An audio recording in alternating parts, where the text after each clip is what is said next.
Hello രാഹുലേ, ഇത് കോൺഗ്രസിൽ വളർന്നു വരുന്ന നേതാക്കന്മാർക്ക് കിട്ടുന്നൊരു അനുഭവമാണ്. അത് ശരിക്കും ശ്രദ്ധിച്ച് ജീവിക്കുക. ഇത് മാർക്സിസ്റ്റിൻ്റെതോ BJPൻ്റെ ആൾക്കാർ മാത്രമല്ല, തലമുതിർന്ന കോൺഗ്രസ് നേതാക്കന്മാരും ഇതിൻ്റെ പിന്നിൽ കളിക്കും. അവരിപ്പോൾ തലക്ക് പെയിൻ്റടിച്ചുകൊണ്ടും ഇനിയും 5ാമതും 10ാമതും മത്സരിക്കാനുള്ള മോഹം കൊണ്ട് നടക്കുന്നതാണ്. നീ വളർന്നു വന്നു കഴിഞ്ഞാൽ ചിലപ്പോൾ അവരിൽ മേലെ നീ എത്തുമെന്നുള്ള പേടിയാണ് അവർ. നീ ഒന്നിക്കൽ ഇപ്പോൾ ഒരു ആഭ്യന്തരമന്ത്രിയോ മുഖ്യമന്ത്രിയോ കേരളത്തിൻ്റെ ആയി തീരും എന്ന് അവർ മനസ്സിലുണ്ട്. അതുകൊണ്ട് നിന്നെ തളർത്താനുള്ള വാക്കുകൾ മാത്രമാണ്. അതിൽ വളരെ ശ്രദ്ധിച്ച് മുമ്പോട്ട് പോവുക. ഒരുത്തരം മുമ്പിലും നീ തലകുനിക്കരുത്. നിൻ്റെ മുൻപിൽ അണികൾ എത്രയോ ഉണ്ടാകും. ഇത് നോക്കി നീ മുന്നോട്ട് പോയിക്കൊണ്ടേയിരിക്കുക. അതാണ് വേണ്ടത്. മാർക്സിസ്റ്റിൻ്റെ പിന്നെ വേശ്യാലം പോലെ തുറന്നു കിടക്കുന്ന ഒരു പാർട്ടിയാണത്. എത്ര നേതാക്കന്മാരുണ്ട് പോസ്കോ കേസിൽ പെട്ടിട്ടുള്ളത്. നമ്മളെ റിപ്പോർട്ടർ ചാനലിൻ്റെ ആ മൊട്ടേൻ്റെ പേരിൽ എന്താ കേസുകൾ ഉണ്ടായിരുന്നില്ലേ? അവൻ പുള്ളിയാണാകാൻ നോക്കുന്നു. അവനൊന്നിക്കലൊരു MLA സ്ഥാനമോ മന്ത്രിസ്ഥാനമോ മോഹിച്ചിട്ടുണ്ടാവും മാർക്സിസ്റ്റ് പാർട്ടി ഇനി അധികാരത്തിൽ വരുമ്പോൾ.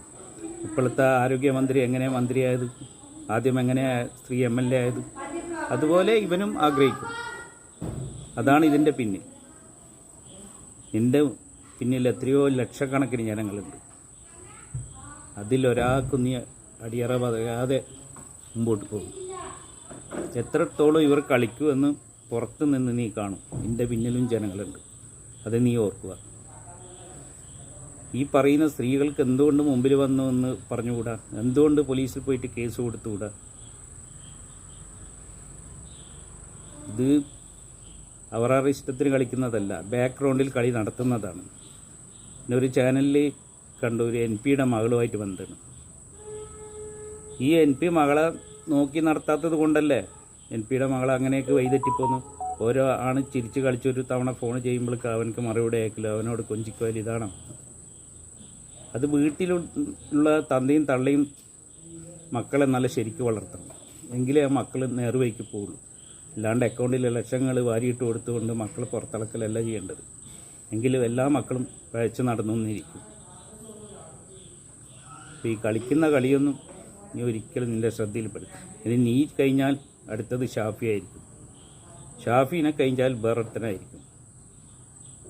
അതിൽ ചിലപ്പം ചാണ്ടി ഉമ്മനും പെടും, ചിലപ്പോൾ ഷൗക്കത്തിനെയും പെടുത്തും. ഇതെല്ലാം ശ്രദ്ധിച്ച് നിങ്ങൾ ഗ്യാങ്ങായി തന്നെ മുമ്പോട്ട് പോവുക. ഒരു നായ്ക്കളെ മുമ്പിലും അടിയറ വെക്കരുത്.